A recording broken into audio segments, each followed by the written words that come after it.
갑자기 이 문제를 여러 번 토의에 나오게 돼서 조금 저는 사실은 당황스러운 게 하나가 제가 법을 전공한 사람도 아니고 사회학을 전공한 사람도 아니고 저는 건설학을 하고 20년 동안 업계에 있다가 학교로 간 사람입니다. 근데 지금의 토의에 이루어지는 것들이 여러 면들이 있지만 저는 제일 강조하고 싶은 면이 이것이 굉장히 중요한 사회적 담론과 이슈라고 저는 생각합니다. 정치적인 걸 떠나서. 왜 그렇게 말씀드리냐면은 인터넷 싱귤러리티라는 말 우리들이 좀 씁니다. 앞으로 조만간 우리가 알고 있는 현실 세계와 인터넷에서의 활동이 거의 분간화될 정도로 일치가 된다는 거죠. 그 사이버 스페이스라는 말을 만든 윌리엄 깁슨이라고 하는 소설가가 쓴 글 중에 우리의 grandchildren, 그러니까 손자, 손녀들 시대에는 그 두 가지를 구별한다는 것 자체를 굉장히 의아하게 생각하고 계시다는 거죠. 지금 나오는 문제가 여태까지 많은 일부 사람들이 인터넷이라는 것은 어떤 특별한 공간, 그래서 사회와 좀 떨어져 있는 어떤 독립적인 공간이라는 관점을 많이 갖고 있었어요. 그래서 뭐 한 20년 전쯤에 그 존 페리 팔로우 같은 친구는 그 독립선언을 만들었죠. 인터넷 독립선언을 만들었고, 그것을 지지하는 분들도 아직 인터넷에 활동하는 사람들 많이 있습니다. 근데 그 시절의 인터넷의 어떤 공간성과 지금의 인터넷의 공간성이 굉장히 다르다고 저는 생각합니다. 그래서 이 문제가 특히 미디어 인더스트리가 지금 굉장히 붕괴되고 있는 엔드-투-엔드 디지털화되고 있는 상황에서는 우리 모두가 리포터의 역할을 하거나 아니면 뉴스의 소스가 될 수 있는 상황에서 여태까지 그 고전적인 저널리즘에서 어느 정도 나름대로의 책임성을 고민해왔던 사람들이 만들어냈던 뉴스와 달리 일반인들이 누구나 다 새로운 정보와 뉴스를 소셜미디어라는 걸 통해서 접근해 나갈 수 있을 때 그 파급 효과는 굉장히 그 전 사회적으로 크다는 거죠. 그래서 그 문제에 대해서 우리가 지금부터 준비해 놓지 않으면은 앞으로 더 많은 그 혼란이 올 수 있는 가능성이 높다라는 것이 이 주제가 굉장히 훨씬 더 중요하다는 거예요.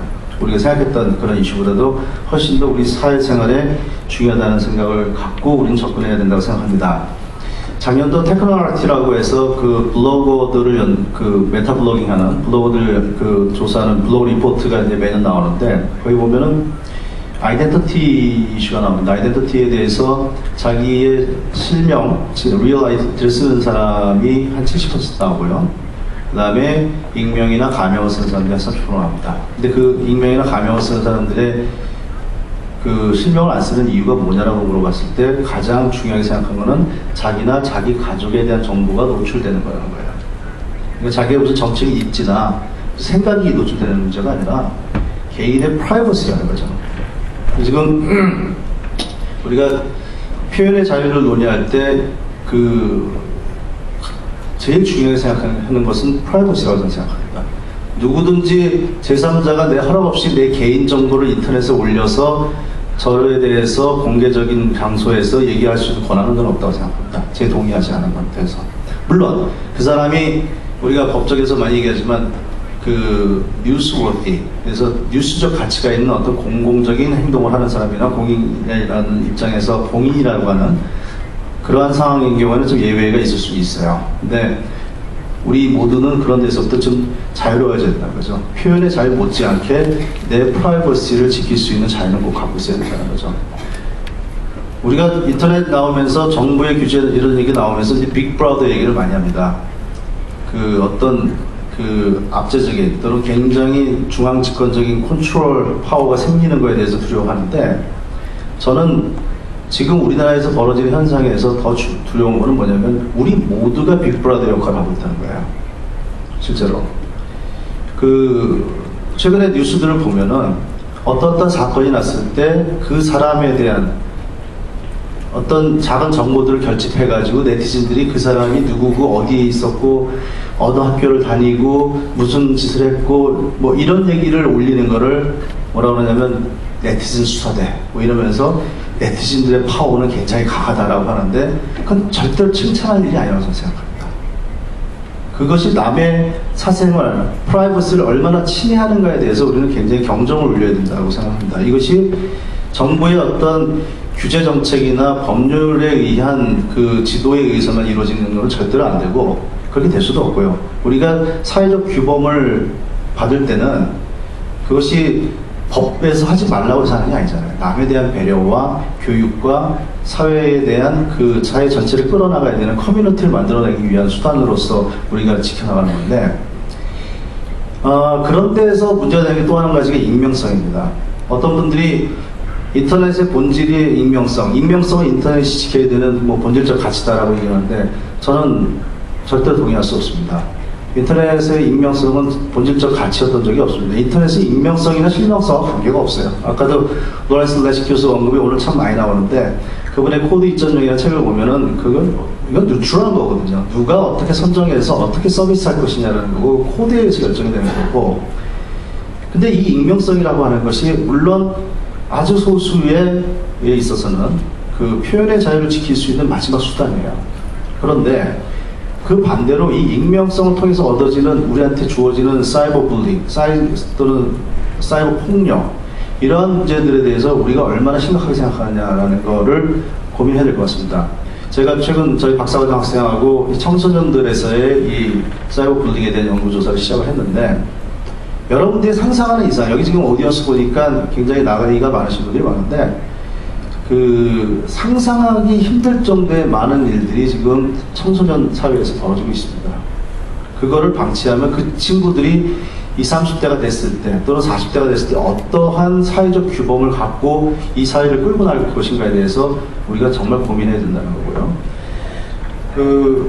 이러한 익명성이 너무 난무하면 익명성의 결국 폐해는 뭐냐면 로버트 퍼트남이라고 그 버울링 언론이라는 책을 친 로버트 퍼트남 교수의 연구에 의하면 결국은 익명성은 우리가 추구해야 되는 사회적 자본을 약화시킨다는 거죠. 소셜 캐피탈을 만들어내야지. 그것이 우리가 서로 믿고 서로 호혜적이고 사회 전체를 건전하게 만드는 건데 익명성이 너무 보장이 되면 그 부분에 있어서 굉장히 침해가 올 수 있다는 것이 많은 연구, 그리고 많은 사회과학자들이 인터넷에 대해서 90년대 중반부터 연구를 해왔는데 저도 학생들을 가르치고 있으면서 그런 연구들을 소개를 하지만 그런 부분들이 굉장히 많은 것이 증명이 되어 있습니다. 익명성의 그 자유, 표현의 자유의 중요성을 갖고 있는 만큼 익명성이 갖고 있는 사회를 얼마나 그 문제를 만들어낼 수 있는가, 인터넷을 황폐화시킬 수 있는가.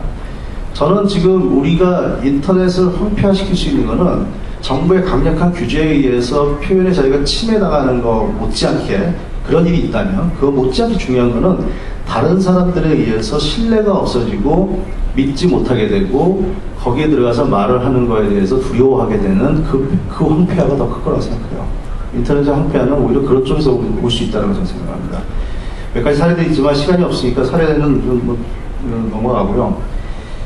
마지막으로 하나 더 말씀드린다면은 이러한 논의와 우리가 사회적으로 해결하는 방법론을 해나가는 데 있어서 정부의 입장이 조금 바뀌었으면 좋겠다는 생각을 하고 있습니다.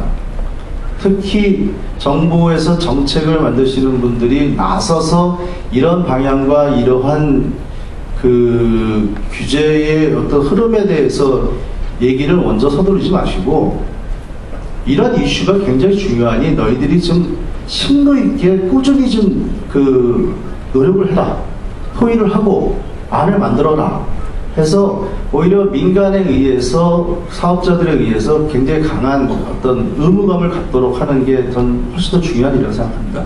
지금 보면은요 나오는 현상들이 자꾸 정부가 먼저 나오고 그 다음에 포탈이나 사업자들이 거기에 대해서 대응하는 이런 모습이라는 것은 굉장히 어떻게 보면 우리가 하지 말아야 되는 것 같아요. 그러니까 방어적이 돼서도 안 되고 나서서 먼저 하는 활동들을 봐야 되고 나서서 이런 것들을 해야 되니 정부는 이 문제를 굉장히 우리 중요하게 보고 있으니 이 문제에 대해서 노력을 해라, 노력한 결과들을 보고 싶다 라는 메시지를 강하게 내보내 주시는 게 좋을 것 같고, 그리고 상황이 계속 바뀌고 있고 우리 여태까지 솔직히 말씀드리면 저도 포탈에서 일을 해본 적이 있지만 포탈들이 우선적으로 가장 사업을 성공시키기 위해서 많은 트래픽과 많은 활동을 얻기를 원했어요. 그거는 기업이라고 하는 그 사익을 추구한 기업에서는 어쩔 수 없는 일이지만, 이제는 우리가 그러한 것들이 개개인한테 어떤 정치적 이슈를 떠나서 개개인 모두한테 얼마나 그 중요한 이슈가 될 수 있다는 거에 대해서